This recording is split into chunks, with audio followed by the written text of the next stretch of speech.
바다도 짠데 바닷물에 씻어 먹었대. 레몬은 시잖아. 뭐가 시지? 황산? 황산?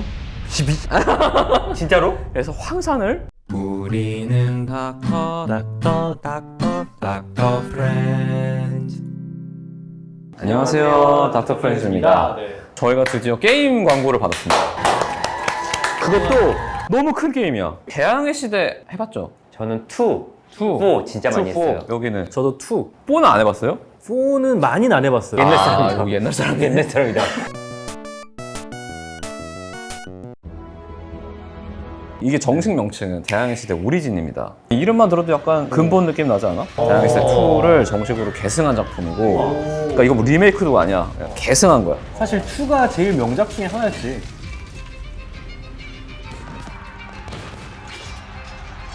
제가 사실 CBT를 참여했었거든요. CBT를 해보시고. 아, 게임 잘 만들었더라고. 항해도 괜찮고,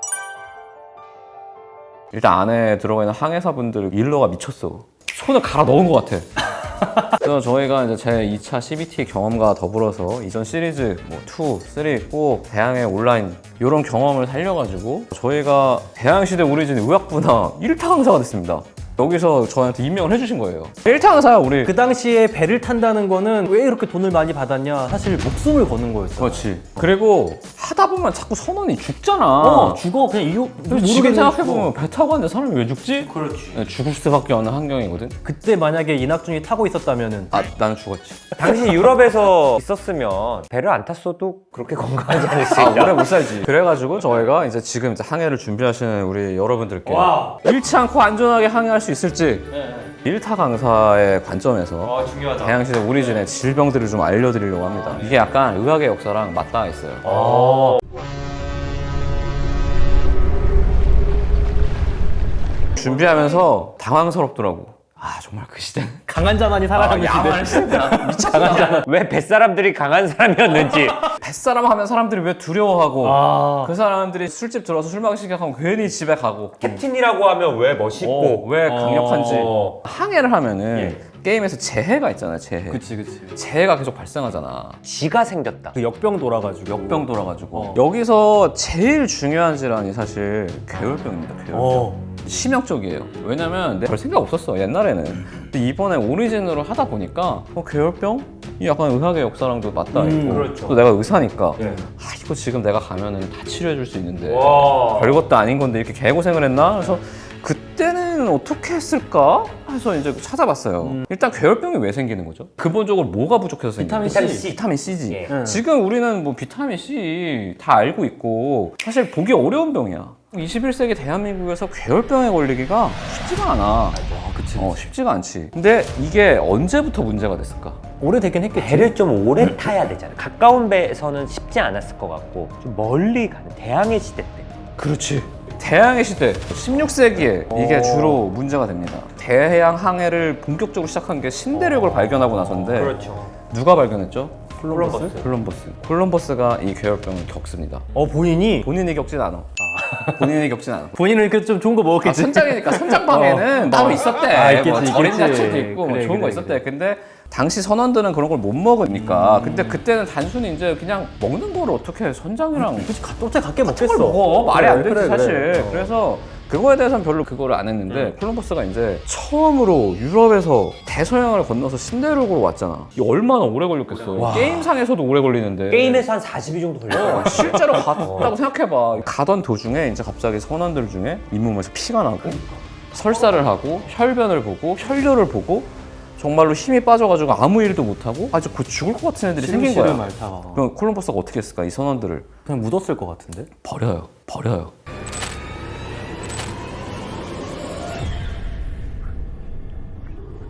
전염병인 줄 알고. 이게 그냥 섬에 버려. 혹시 옮길지도 모른다 어. 생각을 하니까. 섬에 버리고 그 다음에 신대륙 탐험을 더 합니다. 그리고 돌아오기 전에 생각해보니까 그때 우리 버린 애들 어떻게 됐지? 하고 이제 그 섬에 가봐. 그랬더니 애들이 건강하게 살아있는 거야. 오? 왜냐면 내렸으니까 이 사람들이 거기서 야자수라도 먹고 막 생선도 먹고 이랬을 거 아니야. 그래서 이 사람들이 나은 거야. 근데 진짜 강하다. 야 그게 선언이야. 야 무인도에 놔두면은 걔네도 건강해서 돌아와. 대혈병 걸린 사람들이 사냥해가지고 야. 먹어가지고 살아났어. 그때 당시에는 이제 그 정도로 과학적인 사고가 불가능하니까 오. 야 이 섬에 뭐가 있나 보다. 오. 이 섬을 치료의 섬이라고 부르자. 그래서 쿠라시오라고 부르고 쿠라시오가 이제 쿠라시오. 그때 당시 말로 치료인데 큐어. 지금 퀴라소 섬이 실제로 있어. 오. 카리브해. 오. 대부분의 신대륙을 갈 때 유럽에서 약간 그런 믿음이 생긴 거야. 거기에 들렸다가 퀴라소에 들렀다 가야 된다. 가라. 그래서 네덜란드령입니다. 지금 놀랍게도 카리브해에 있는데 네덜란드가 대양 해역을 할 때 여기를 선점을 했어. 아직도 남아 있고 뭐 관광도 갈 수 있대. 되게 좋대요 경치가. 그때 뭐 선의가 있거나 좀 똑똑한 애가 있었으면은 뭘 했냐라고 물어봤을 텐데. 섬에 신비한 게 있을 리가 없고 얘네들이 뭔가 했을 텐데라고 생각을 했겠지만 전혀 그냥 넘어가고 그 당시에 그래서 선원들은 좀 더 무력 위주로 뽑았으니까. 힘센 애들, 일단 살아야 막 살아야 체력 좋은 되니까. 사람들 이런 사람들이라서 어. 그래서 당시에는 괴혈병이 일종의 직업병이야. 딱 술집 모이면은 야 나 이번에 진짜 죽을 뻔했잖아. 아 이 몸에서 피 나가지고 너는 나봤어? 근데 전 아직 이 새끼는 아직 뱃사람 아니라고. 그러네. 장거리 항해 약간 그런 훈장 같은 느낌? 그래서 이거를 치료하기는커녕 약간 자랑스러워하는 거야 선원들은. 난 살아남았다. 그리고 죽었어? 그럼 쟤는 뱃사람이 아닌 거야. 죽었으니까 이제 약해서 아니겠지. 죽은 거야. 사람이 아닌 것이지 뱃사람이 아닌 게 아니라. 그냥 사람이 아니지, 안 그치? 되는 거야. 근데 선주나 선장들은 느낌이 다르지. 좀 고민이지. 왜냐면 돈 줬는데 왜냐면 죽어버리니까. 내가 돈 주고 키운 사람들이 자꾸 죽고 그리고 선장 입장에서는 얼마나 불안해. 가다가 괴혈병에 걸렸어. 이 사람들이 불만이 쌓여. 혹시 반란이라도 일어나면 여기는 뭐 제대로 된 나라도 아니고 그냥 대안이니까 너무 불안하잖아. 그래서 이제 고민을 하기 시작하는데 괴혈병에 걸린 사람이 우연히 뭐 가다가 걸리는 경우도 있지만 오다가 걸리는 경우도 있을 거 아니야. 그렇죠. 오다가 걸린 사람들은 잘 나아. 근데 제일 잘 낫는 게 레어로 구운 신선한 고기 같은 걸 먹으면은 육즙이 풍부한 고기를 먹으면은 바로 낫는 거야. 그러면 우리가 고기를 좀 먹여볼까요? 선장이 이제 가져간 거지. 그래서 선주가 집어 던졌어. 미쳤냐고. 소고기를 어떻게 들고 가냐. 그니까. 당시에는 어떻게 먹었는 줄 알아요? 다 말려서 먹지 않았나? 말린 것도 부족하지. 소금에 절여요. 어느 정도로 염장을 했는지 알아? 바닷물에. 바다도 짠데 바닷물에 씻어 먹었대. 그때는 우죽하면은 이거 괴혈병 원인이 소금 아니야? 너무 짠 걸 계속 먹으니까.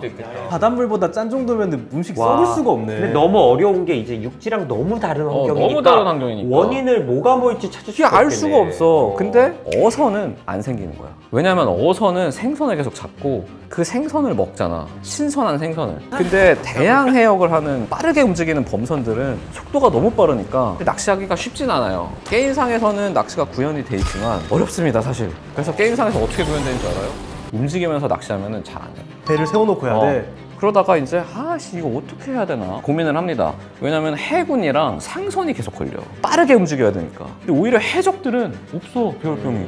왜냐면 얘네는 대양 해역을 하는 게 아니라 그치, 로컬에서. 어디에 이렇게 딱 숨어 있다가 나오는 거잖아. 어. 그리고 돈도 많아. 왜냐면 뺏어가지고 싹 나눠 먹으니까. 그래서 얘네들은 혈병이 없어. 근데 해군이 특히 더 문제가 되는 게 얘들은 가서 싸워야 되는데 괴혈병 걸리면 기운이 없잖아. 계속 고민을 합니다. 그러다가 누군가가 레몬 먹으니까 낫던데? 그걸 들고 가는 상선에서 이 사람이 너무 힘들어하니까 야씨 그러면 제일 신선한 게 레몬이었어. 그거 줬어요. 얘가 나왔어. 그치, 그거 직방이지. 그러면 어떤 생각을 해야 돼? 정상적이면? 레몬을 먹으면 안 돼. 레몬을 먹으면 낫는 거야. 당시 레몬이 너무 고가야. 그래서 선주들이 생각합니다. 레몬을 먹고 나왔다? 레몬은 시잖아. 뭐가 시지? 황산? 황산? 진짜로? 그래서 황산을 먹입니다. 죽으라고? 죽었어요. 그래서 사람들이. 그치, 그거는 이제 그래서? 아까 그 섬에 내려놔 준 거는 그래도 인도적인 차원에 가면은 황산을 먹이는 거는 복수도 못하게 하는 거지. 황산 기냥 먹이는 건 안 될 것 같아. 그래서 이거를 희석을 합니다. 뭐 이게 효과가 있겠어? 그냥 산을 먹는 건데 해결이 안 된 채로 계속 세월이 지나갑니다. 뭐 17세기, 18세기 이렇게 가는데 와, 수세기 동안. 진짜 오래됐구나. 기록을 보면은 조지 앤슨 제독이 18세기야. 이 사람이 1955명의 병사들을 이끌고 세계 일주를 하고 돌아옵니다. 돌아왔을 때 634명이 살아와요. 전투로 죽은 사람은 딱 4명밖에 없어. 아, 씨. 3분의 2가 그럼. 괴혈병으로 997명이 죽었어요. 와. 이걸 어떻게든 해결을 해야 된다. 왜냐면은 병사를 많이 동원하기도 어려워. 당시 항해 기술은 충분해. 어떤 나라든 해양 패권을 세계적으로 운영할 수 있는 능력이 있어. 그때 괴혈병 때문에 가다가 못하는 거야. 죽네. 가다가 자꾸 죽어. 그래서 이거를 1747년에 영국 군의관 제임스 린드라는 사람이 실험을 하나 합니다. 괴혈병 환자 12명을 2명씩 나눠. 그래서 임상 실험을 진행합니다. 첫 번째 사과술. 그러니까 뭔가 신 거를 이 사람이 생각해가지고. 두 번째 식초물. 세 번째는 이제 이 사람은 좀 황산 이제 희석한 거. 전통적인 방법. 전통적인 방법. 네 번은 바닷물. 그다음에 5번은 왠지 건강에 좋을 것 같은 거. 마늘. 뭐 이런 것들. 그다음에 6군은 오렌지 2개랑 레몬을 줘요. 그랬더니 어떻게 됐을까? 레몬을 먹은 육군은 6일 후에 바로 임무에 복귀할 정도로 확 호전이 돼요. 그래서 이거 레몬을 먹여야 될 것 같다. 근데 레몬은 비싸니까. 너무 비싸. 어. 당시에 그런 이유도 있지만 또 18세기 의사들 어때? 아닌 것 같은데? 뭐 그럴 리가 없는데? 자기 고집이 있네. 보수적이야 되게. 그래서 아닐 것 같습니다. 그래서 받아들이질 않아. 결국에 이 군의관이 사망하고 1년이 지나서 1795년이 되어서야 야 왠지 그 사람 말이 맞았던 것 같아. 이제 죽었으니까 내가 살아생전엔 그 사람 인정하기 싫었는데 보통 죽으면 또 인정을 해주지. 레몬하고 비슷한 거 찾아봐. 그게 라임입니다. 라임. 라임이 더 싸? 라임이 훨씬 싸고 훨씬 재배도 쉽고 들고 다니기도 좋았대. 그래서 그때 영국 해군이 정식으로 라임을 도입합니다. 그래서 영국이 세계를 제패한 거예요. 다른 나라들은 괴혈병 때문에 나갈 수가 없는데 멀리 못 나가. 영국 해군들은 라임 먹으니까 쭉쭉 가는 거예요. 라임이 보관도 하기 쉽고. 근데 이게 라임이 그때 당시에 약간 애들이 좋아하는 과일이었대. 그래서 다른 나라는 야 영국 애들 쟤네 라임 주스 먹는데 라임 뭐야 그래서 막 놀리기만 하고 먹질 않았어. 그래서 영국 해군이 단독으로 세계 정복을 하는 거예요 계속. 그래서 세계 경영을 하고 대항해 시대가 열린 거지. 진짜 대영 제국이 된 거지. 그래서 이런 지대한 공을 세운 사람 중에 이제 제임스 쿡이라고 있는데 제임스 쿡은 항해사로 나와 게임에. 우리가 아마 게임에서 만났을 거야. 이 사람이 단 한 명의 선언도 잃지 않고 세계 일주를 한 첫 번째 선장입니다. 라임 주스를 데리고 나가서. 그래서 등급이 있거든요. 이 제임스 쿡 항해사 S인지 A인지 모르겠어요. S겠지. 이 사람이 얼마나 철저했냐면은 선원이 안 먹는 애도 있을 거 아니야. 사람들이 라이머라고 놀린단 말이야. 그러면 채찍질을 했대. 이 새끼가 안 먹어? 그래서 1000원이네. 100사람이네. 그 정도로 해서 한 명도 안 죽이고 성공한 사람입니다. 훌륭한 사람이에요. 진짜 뭐 떠먹였네. 그래서 라임 주스라는 아이템도 있어요. 대항해 시대에. 그거 보면 괴혈병에 치료가 되겠구나. 그러면 실제로 게임에서 이런 아이템이나 캐릭터 만나면 좀 반갑겠어요. 제임스 쿡? 괴혈병 짜증나 이렇게 하지 말고 괴혈병 나 이거 배웠는데. 비타민 C가 부족해서 비타민 C가 부족해. 라임 주스. 이게 진짜 기가 막히게 많은 그 강인한 선원들을 죽음에 이르게 했던 공포스러운 병이었다. 엄청난 거를 라임 주스로 고칠 수 있다. 오늘 토픽을 하고 나니까 어때요? 게임이 대충 하고 맞춘 싶네. 게임이 아니죠. 그 당시 실제 문제가 됐던 어떤 병도 우리가 알 수 있고. 저희가 이제 1편을 이걸로 마치고 2편에는 더 재밌는 대항해 시대를 하다 보면 각종 재해가 발생합니다. 괴혈병이 대표적이지만 재해가 많아. 자꾸 죽는데 괴혈병 아니어도 왜 그랬을까? 끔찍한 역사가 있거든요. 네. 그것도 한번 보도록 하겠습니다. 감사합니다. 감사합니다.